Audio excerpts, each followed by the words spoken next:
Hi, second grade. It's Mrs. Grandy, and we are on lesson 6 of Unit 14. And today, this is the end of the unit, and we are practicing our reasoning skills today. We have learned a lot about graphing in this unit, and we're going to put our graphing skills to the test in order to answer some questions. The bar graph at the top shows the number of stamps each of these students have collected. It says to write and solve a problem about the data in the graph. So we know there's Ben, Laura, David, and Gail.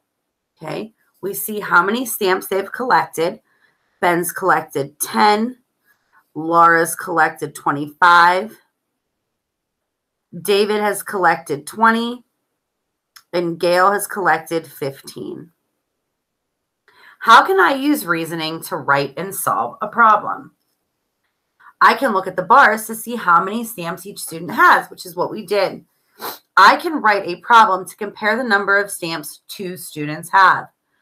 So this person decided to ask, how many more stamps does Laura have than Gail? Again, here we go. How many more? We know they're going to subtract. So we know that Laura has 25 and Gail has 15. So they wrote a subtraction equation with 25 minus 15, which equals 10. Now, let's take a look at the bar graph underneath. We are looking at the items in Maytal's closet. Maytal has shorts, shirts, pants, and skirts. Okay.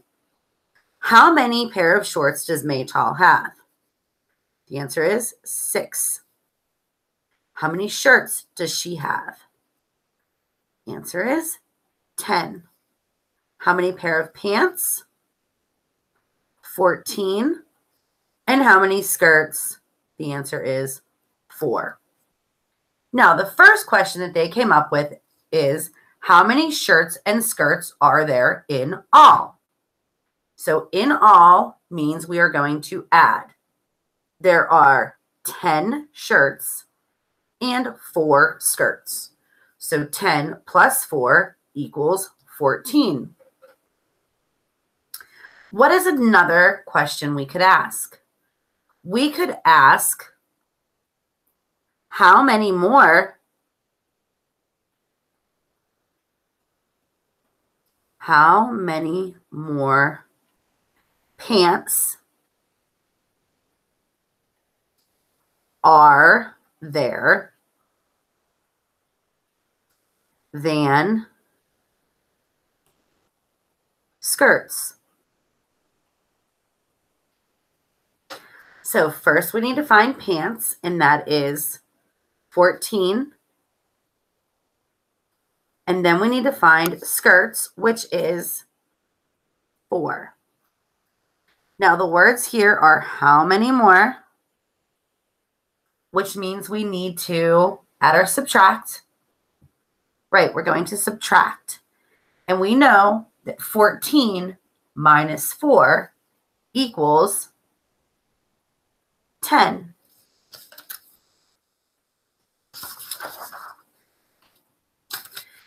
Okay, we're going to write 2 questions for this graph about Rick's vegetable garden.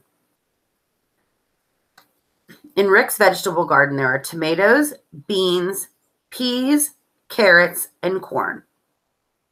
The first thing we're going to do is find out how many of each he has. For tomatoes, he has how many? Let's go to the top of the graph and over. The answer is 8. How many beans? Go up and over. The answer is 12. How many peas? Up and over. We have 18. How many carrots?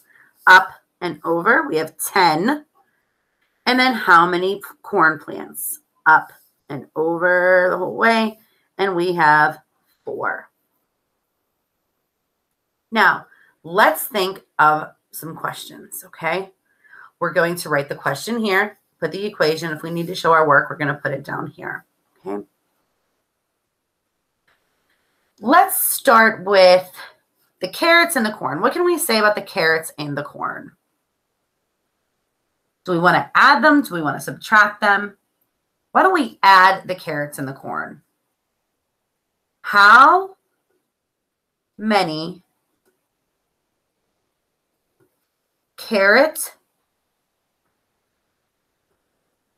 and corn plants are there in all? We have the words in all, which means we're going to add.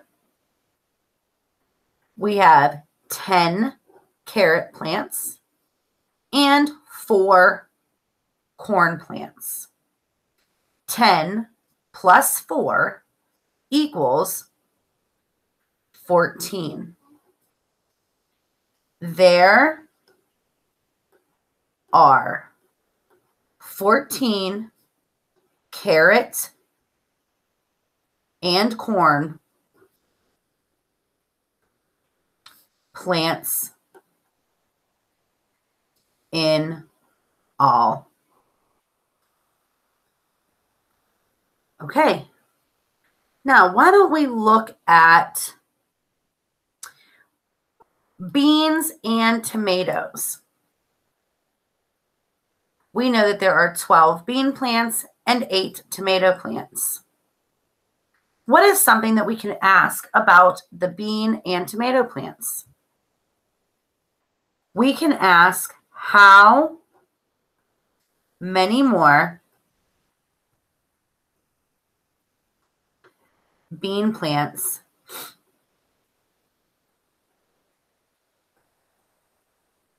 are there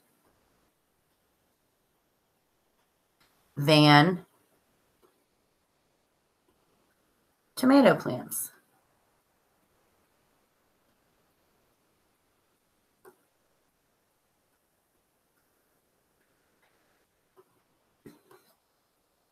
Now we have how many more? How many more means we're going to subtract. We're going to subtract 12 minus 8. And if we want to, we can use our number line, our bar graph, and go 1, 2, 3, 4. That's how many are in between here. So 12 minus 8 equals 4. There are 4 more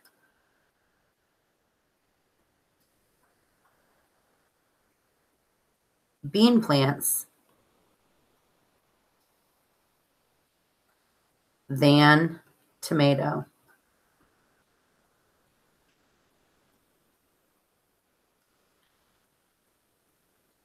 Okay. All right, second grade. That ends Unit 14. I hope you learned a little bit about graphing in these 6 lessons. We will be moving on to chapter 14 or 15, and we're going to be learning about shapes. I will see you soon.